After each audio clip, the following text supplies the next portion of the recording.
This is the brief on the Supreme Court's Louisiana versus Calais decision.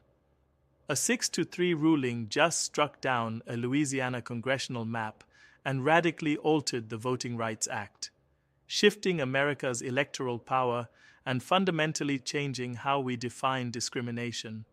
First, let's look at the fallout. The majority essentially says they're stopping unconstitutional racial gerrymandering by prioritizing a colorblind 14th Amendment. This gives states total freedom to draw maps purely for partisan goals. But the dissent argues this completely eviscerates Section 2 of the Voting Rights Act.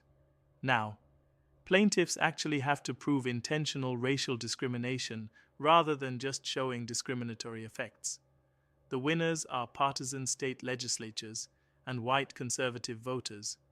The losers are minority voters nationwide and black Louisianans who lose their second majority black district. It's basically a massive legal loophole. As long as the state claims they're playing partisan politics, any devastating racial harm left in its wake is perfectly legal. Second, look at the death of stare decisis, the rule of standing by past decisions. Statutory stare decisis is supposed to be a superpowered shield, right? Because if a court misinterprets a law, Congress can just rewrite it. Yet the majority ignored 40 years of precedent under the Thornburg versus Gingles effects test and contradicted their own 2023 ruling in Allen versus Milligan.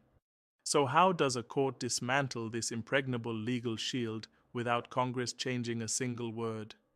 Finally, the historical receipts show this wasn't some sudden legal epiphany.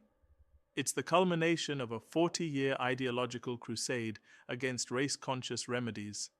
We're talking Justice Alito's 1985 DOJ memos, Justice Thomas's 1987 speeches, and Justice Kavanaugh's 1999 op-eds.